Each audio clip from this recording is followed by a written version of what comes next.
She's the pushy broad from the Bronx, New York. Follow her voice, a straight dog is nice. She's a pushy broad from the Bronx, oh yeah. Don't be surprised if you wanna listen twice. Make decisions, find the right choice. Know yourself better, find your own voice. It's okay if you need help today, cause everybody needs a little push. From the pushy broad from the Bronx, New York. Good morning and welcome, Transformation Talk Network listeners. My name is Ellen Stewart and I am the Pushy Broad from the Bronx. Welcome to my show, Recovery Recharged, where we share advice and support from experts in addiction and recovery and life. And I'm going to talk to you about something today with a very special guest that I know every single one of us wants to know more about. First of all, we hear this term bandied about all around the world, all around the globe, something called emotional intelligence, right? I want to know what it is, what defines it, how we measure it, and how this contributes to our getting well in recovery. So, as always, the Pushy Broad from the Bronx brought along an expert today, and that is emotional intelligence coach Genese Dadzie, because she's going to uncover some surprising answers. But let me tell you a little bit about Genese first.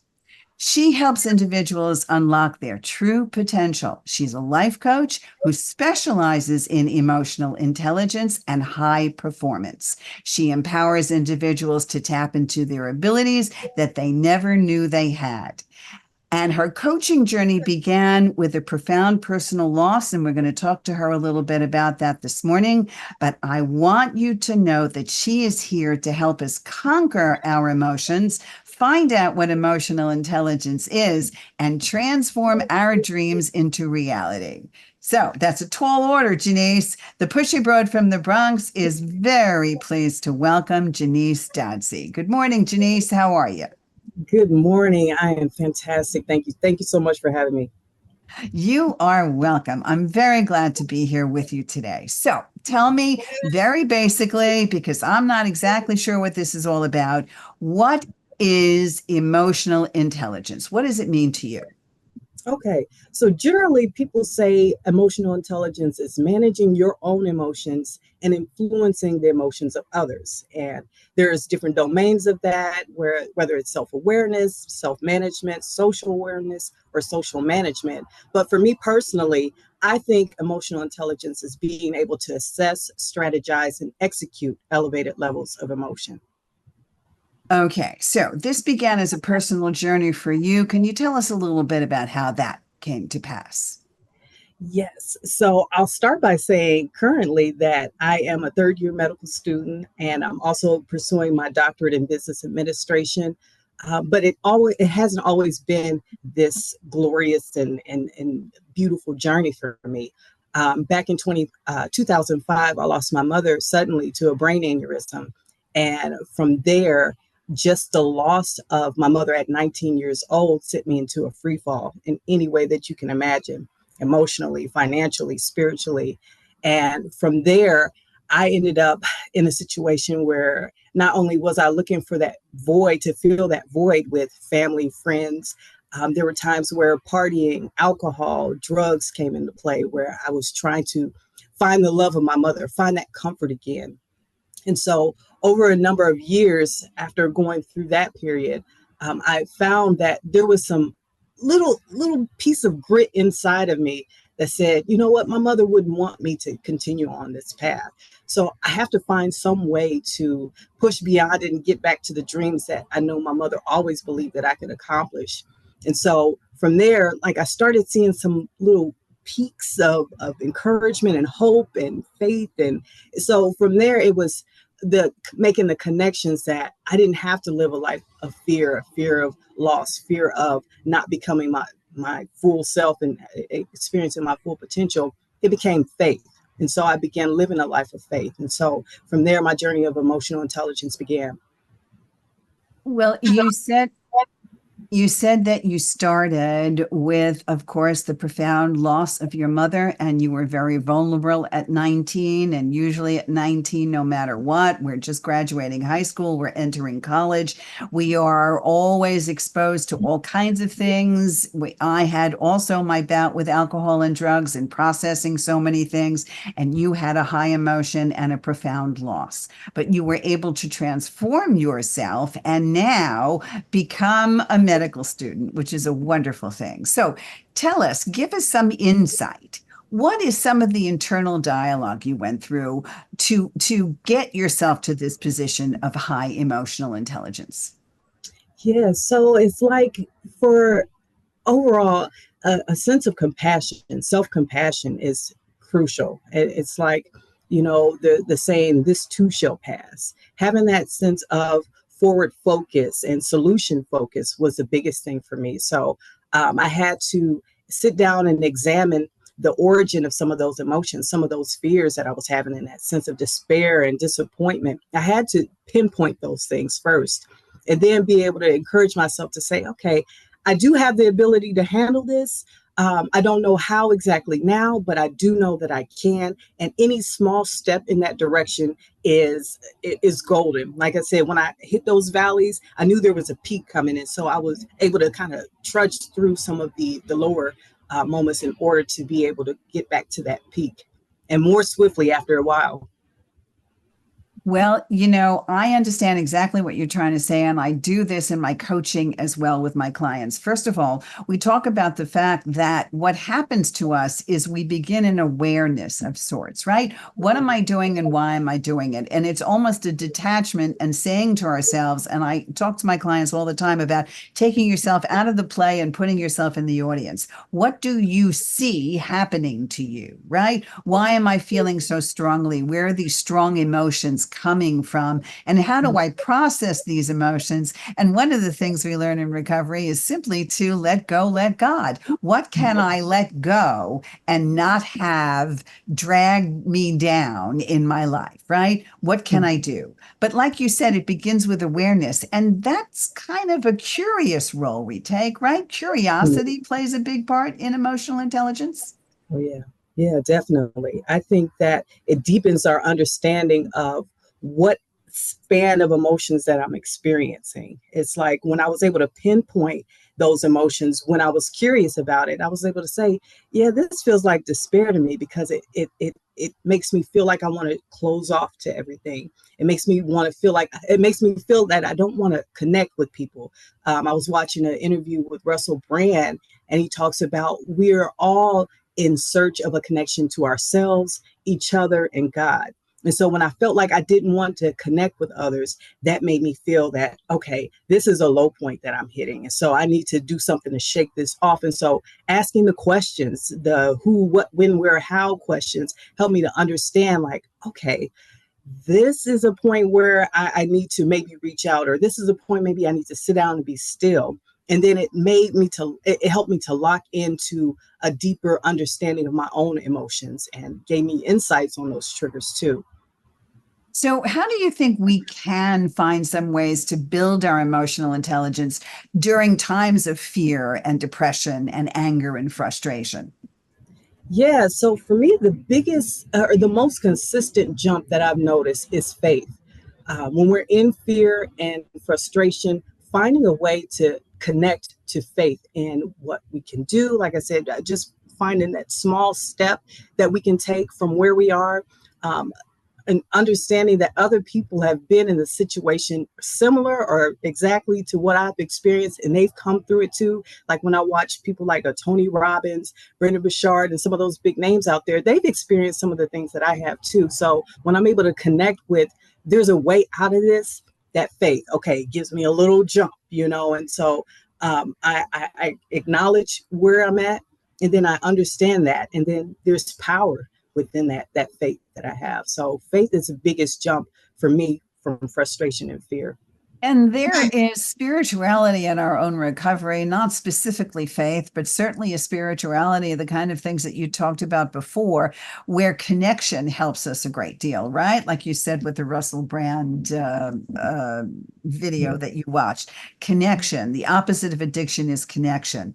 And also when you're going through a profound loss, you are experiencing the 5 stages of grief, right? You're experiencing all of the negative emotions that come with that, which is denial and anger and bargaining and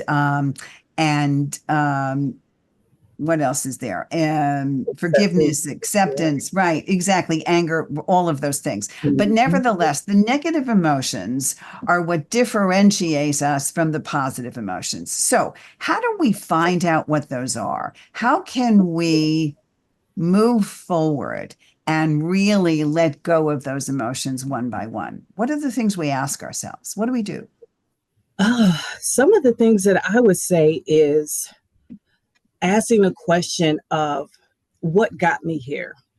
What was the triggering event? What was a conversation? Usually when we have conversations or our own thoughts, we feel a certain thing.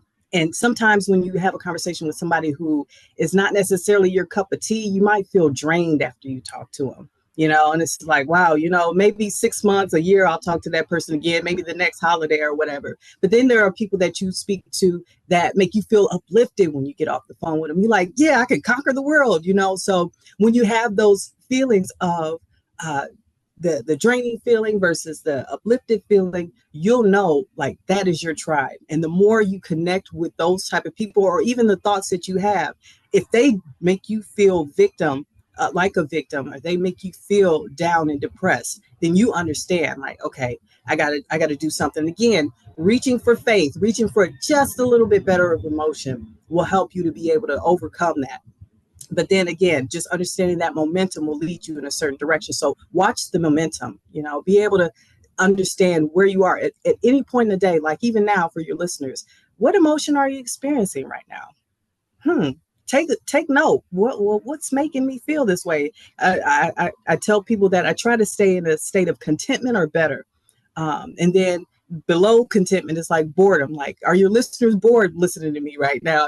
Just take a note of, hopefully not, but take note of where you are on a regular basis. And then again, working to feel just a little bit better, and it'll help.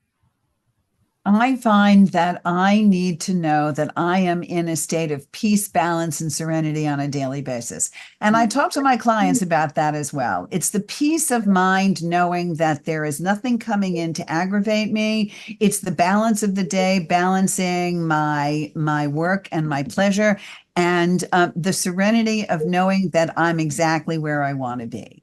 So I look towards that in bringing myself back. So if I'm having a difficult day, I keep saying to myself, how can I bring myself back to peace, balance, and serenity? Do you think that these approaches transcend cultural differences and the expression of emotional intelligence? Do you think these things have to do with various cultures? What do you think about that?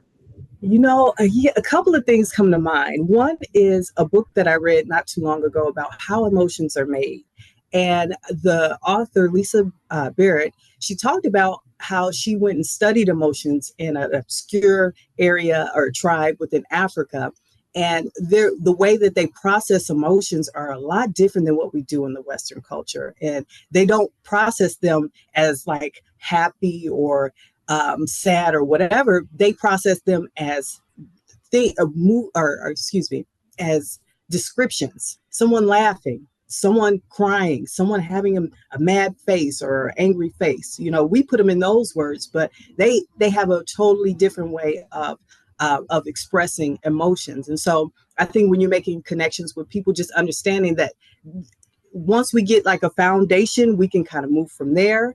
And then in my own community, some people will say, I don't experience emotions. I have no emotions. I've heard that before. I have no emotions. And it's like, not actually, So for people who don't understand that they have emotions. They tend to not express them. They tend to not manage them. And then there tends to be dysregulation with those emotions. So when you're interacting with certain people who feel that way, just understand you might be dealing with a mixed bag here. So, but again, coming with compassion, coming with empathy for where they're at, but understanding that sometimes these misconceptions about emotions and people thinking that you don't even have to have them, or that they're not useful, can really play a role in their ability to navigate them, one, and then to be able to navigate the world around them. You're absolutely right. And I want to talk a little bit about how this affects recovery specifically, because the program is Recovery Recharge. But before I do that, are you working with clients now in emotional intelligence? Not currently, not currently. So I'm looking to fill my slots up with some So where can people find you? So they can actually text me at 773-759-0100. They can text the word HPEQ coach, and I will essentially get them started with an assessment. And then for the first 10 people who text that number, 773-759-0100, for the first 10 people, I will give them a 30-minute complimentary session, and we can just kind of dig into some of those things and see what we can outline, and again, build that foundation and move on from there. So again, can you repeat that number a little slowly one more time? Sure thing. It is 773-759-0100. And they can text HPEQ coach. Fantastic. Okay, so now recovery. I know how deeply emotional intelligence affects us in recovery. So share your experiences with us. Yes. So the thing for me in recovery would be management for when it comes to emotions. You know, I talked about the 4 domains of emotional intelligence, and it would be not only social management, but self-management too. So being able to use emotional intelligence in recovery means kind of reverse engineering the addiction.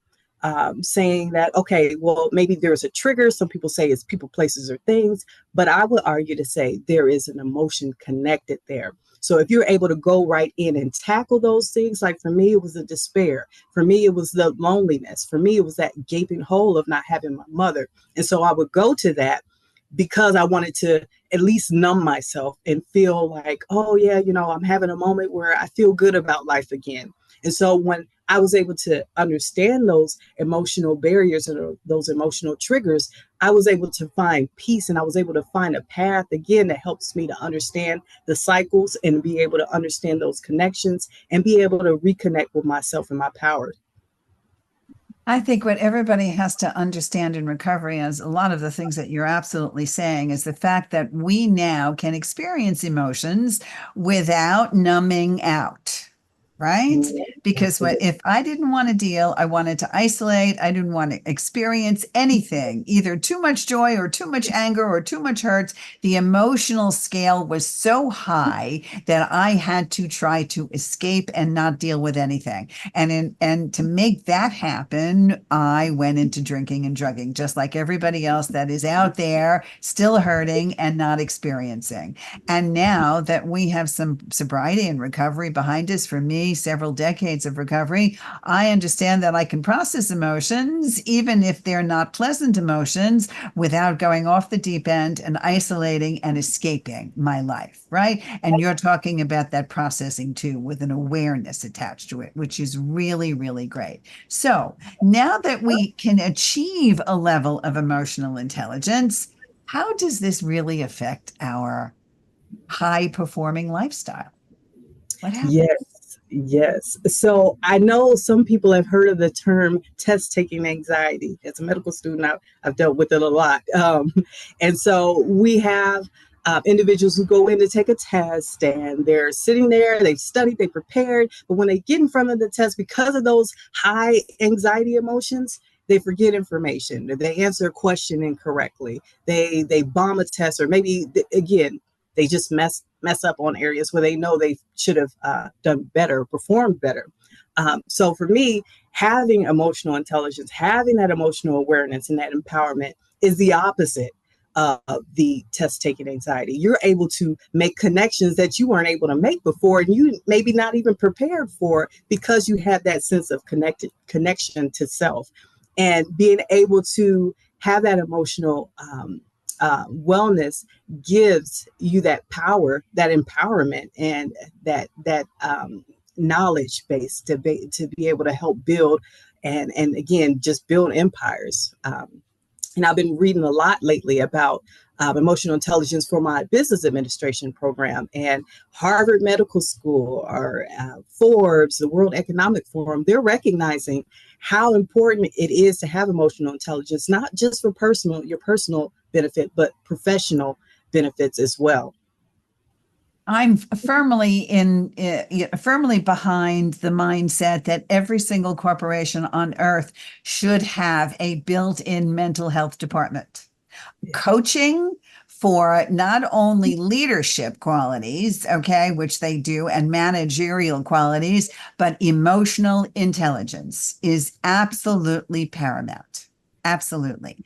And I would assume also makes for better relationships, don't you think, Genese? Oh, yes. They help you negotiate, interact with people on a regular basis, not blow your gasket, not build a toxic environment. Yes.